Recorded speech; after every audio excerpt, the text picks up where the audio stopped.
ದಾವಣಗೆರೆಯ ನಗರ ದೇವತೆ ದುರ್ಗಾಂಬಿಕೆಯ ಜಾತ್ರೆಯ ಅಂಗವಾಗಿ ಇವತ್ತು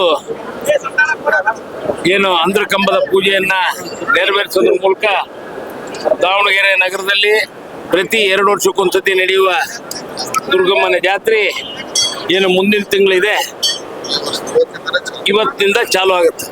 ಏನು ಇವತ್ತಿಂದ ಸಂಪ್ರದಾಯಗಳು, ದೇವಸ್ಥಾನದ ಎಲ್ಲ ಕಾರ್ಯಗಳು ಮತ್ತು ವಿವಿಧ ಎಲ್ಲ ಕಾರ್ಯಕ್ರಮಗಳು ಅಧಿಕೃತವಾಗಿ ಇವತ್ತಿಂದ ಪ್ರಾರಂಭ ಆಗುತ್ತೆ ಅನ್ನೋ ಲೆಕ್ಕದಲ್ಲಿ ಅಂದ್ರಕಂಬವನ್ನ ನಾವಿವತ್ತು ಬಹಳ ಒಂದು ದೇವರ ಒಂದು ಆಶೀರ್ವಾದದಿಂದ ಎಲ್ಲ ನಮ್ಮ ಭಕ್ತಾದಿಗಳ ಸಮ್ಮುಖದಲ್ಲಿ ಅವರು ಸ್ವಾಮಿಗಳ ಮಾರ್ಗದರ್ಶನದಲ್ಲಿ ಇವತ್ತು ಅಂದ್ರಕಂಬ ಪೂಜೆಯನ್ನ ಮಾಡಿ ಇವತ್ತು ನೆರವೇರಿಸಿದ್ದೇವೆ. ನಮ್ಮ ದಾವಣಗೆರೆ ಜನತೆ ಏನು ಮುಂದಿನ ತಿಂಗಳು ನಡೆಯುವ ದುರ್ಗಮ್ಮನ ಜಾತ್ರೆಗೆ ಬಹಳ ಉತ್ಸುಕರಾಗಿದ್ದಾರೆ. ಬಹಳ ಒಂದು ಒಳ್ಳೆ ರೀತಿಯಿಂದ, ಒಳ್ಳೆಯ ಶಾಂತ ರೀತಿಯಿಂದ ಈ ಒಂದು ಹಬ್ಬವನ್ನ ಮಾಡ್ಲಿ ಅಂತ ನಾನು ಈ ಸಮಯದಲ್ಲಿ ಹಾರೈಸ್ತೀನಿ. ಮತ್ತು ಮುಖ್ಯವಾಗಿ ಏನು ದಾವಣಗೆರೆ ನಗರದಲ್ಲಿ ಬಹಳ ಒಂದು ವಿಜೃಂಭಣೆ, ಒಂದು ಹಬ್ಬ ಬಂದದಪ್ಪ ಅಂದ್ರೆ ಎಲ್ಲರಿಗೂ ಒಂದು ಖುಷಿ. ಆ ನಿಟ್ಟಿನಲ್ಲಿ ಎಲ್ಲ ಶಾಂತ ರೀತಿಯಿಂದ ಹಬ್ಬವನ್ನು ಮಾಡೋಣ ಅಂತ ಈ ಸಮಯದಲ್ಲಿ ಹೇಳ್ತೀನಿ.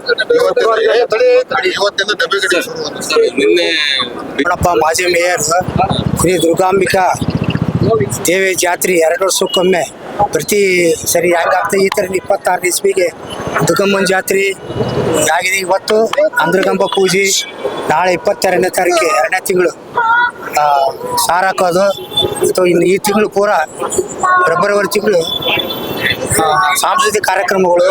ಒಂದು ತಿಂಗಳಿಂದ ದುರ್ಗಮ್ಮ ಜಾತ್ರೆ ಇದ್ದೇ ಇರ್ತದೆ. ಪ್ರತಿ ಯಾವ ಥರ ಮಾಡ್ತಾರೆ ಅದೇ ಥರನೂ ಈ ಸರಿನೂ ಹಬ್ಬ ಜಾತ್ರೆ ಮಾಡ್ತವೆ.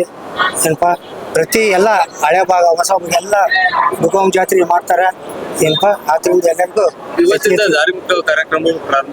ಇವತ್ತಿಂದ ಅಂದ್ರಗಂಬದ ಇವತ್ತಿಂದ ಕಾರ್ಯಕ್ರಮಗಳು, ಡಬ್ಬಿ ಗಡಿಗೆ ಹೋಗೋದು ಅಥವಾ ಎಲ್ಲ ಪಟ್ಟಿ ಎತ್ತೋದು ದೇವಸ್ಥಾನ ಜಾತ್ರೆ ಮಾಡ್ತೇವೆ. ಇಲ್ಲಿ ಸಾಂಸ್ಕೃತಿಕ ಕಾರ್ಯಕ್ರಮಗಳು ಮಾಡ್ತಾರೆ. ಕುಸ್ತಿ, ಕುರಿ ಕಾಳಗ ಈ ಥರ ಎಲ್ಲ ನಡೀತವೆ. ಏನಪ್ಪ ಆದ್ರಿಂದ ಎಲ್ಲ ನೀವು ಹಬ್ಬಕ್ಕೆ ದಿನ 1 ಲಕ್ಷದ ಮೇಲೆ ಇರ್ತದೆ ನೋಡಿ. 1 ಲಕ್ಷ 1.5 ಲಕ್ಷ ಮಂಗಳವಾರದಿಂದ ವ್ಯವಸ್ಥೆ ಎಲ್ಲ ವ್ಯವಸ್ಥೆ ಐತಿ. ಜೀರ್ಣಾಂಶ ಹಾಕೋದಕ್ಕೆ ರೂಮ್ಸ್ಗಳು, ಪ್ರತಿಯೊಂದು ಎಲ್ಲ ಈಗ ಶೌಚಾಲಯಗಳು, ಮೊಬೈಲ್ ಶೌಚಾಲಯ ಬಂದವು, ಅದು ಸ್ನಾನ ಮಾಡೋಕ್ಕೆ ಎಲ್ಲದು ಅನುಕೂಲ ಮಾಡಿದ್ದೇವೆ ಸರ್. ಎಲ್ಲ ಭಾಷೆ ನೀರಿಂದು ಎಲ್ಲ ವ್ಯವಸ್ಥೆ ಮಾಡಿದ್ವಿ ಸರ್. ಈಗ ನಮ್ಮ ದೇವಸ್ಥಾನದ ಅಧ್ಯಕ್ಷರು ಈಗಾಗಲೇ ಸವಿಸ್ತಾರವಾಗಿ ಹೇಳಿದ್ದಾರೆ. ಅಂದ್ರಕಂಬ ಪೂಜೆ ನೆರವೇರಿಸೋದ್ರ ಮುಖಾಂತರ ನಮ್ಮ ಧರ್ಮದರ್ಶಿಗಳು ಸಹ ಹೇಳಿದ್ದಾರೆ. ಇವತ್ತಿಂದ ದಾವಣಗೆರೆ ದುರ್ಗವ್ವನ ಜಾತ್ರೆ ವಿದ್ಯುಕ್ತವಾಗಿ ಪ್ರಾರಂಭ ಆಗ್ತದೆ. ಅಂದ್ರಗಂಬ ಹಾಕೋದ್ರ ಮುಖಾಂತರ ಪ್ರಾರಂಭ ಆಗ್ತದೆ. ಈಗಾಗಲೇ ನಮ್ಮ ಅಧ್ಯಕ್ಷರು, ಕಾರ್ಯಾಧ್ಯಕ್ಷರು SS ಮಲ್ಲಿಕಾರ್ಜುನರವರು ಮತ್ತು ಎಲ್ಲ ಧರ್ಮದರ್ಶಿಗಳು ಸೇರಿ ಅನೇಕ ಸಬ್ ಕಮಿಟಿಗಳನ್ನು ಮಾಡಿದ್ದಾರೆ.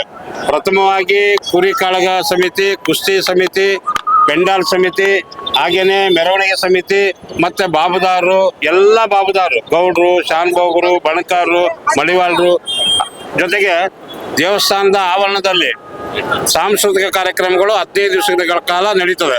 ಕೊನೆಗೆ ಯಾರು ಈ ಜಾತ್ರೆಯನ್ನ ಅತ್ಯಂತ ಯಶಸ್ವಿಯಾಗಿ ನಡೀಲಿಕ್ಕೆ ಕಾರಣೀಭೂತರಾಗಿರ್ತಾರೋ ಅವತ್ತು ಸಮಾರೋಪ ಸಮಾರಂಭ ಇರ್ತದೆ. ಯಾವತ್ತು ಮಾರ್ಚ್ ತಿಂಗಳಲ್ಲಿ.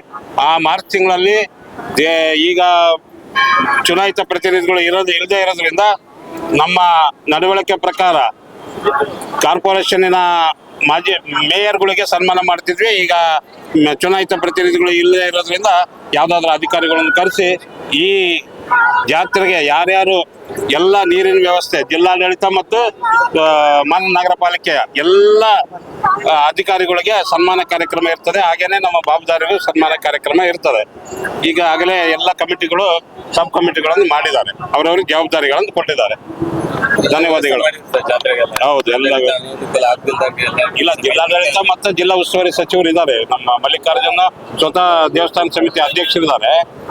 ಅವರು ಜಿಲ್ಲಾಡಳಿತಕ್ಕೆ ಡೈರೆಕ್ಷನ್ ಕೊಡೋದ್ರ ಮುಖಾಂತರ ಜಾತ್ರೆಗೆ ಬರ್ತಕ್ಕಂಥ ಸುಮಾರು 10 ಲಕ್ಷ ಜನ ಬರೋ ನಿರೀಕ್ಷೆ ಇದೆ ಜಾತ್ರೆಗೆ. ಯಾವಾಗಲೂ ಪ್ರತಿ ದಿವಸನೂ ಲಕ್ಷಾಂತರ ಜನ ಬಂದು ಹೋಗ್ತಾರೆ. ಇದು ದಾವಣಗೆರೆ ಜಿಲ್ಲೆ ಅಂತಂದಲ್ಲ, ತಮಿಳುನಾಡಿನಿಂದ, ಆಂಧ್ರ ಪ್ರದೇಶದಿಂದ, ಕೇರಳದಿಂದ ಕೂಡ ಅವತ್ತು ಜಾತ್ರೆ 25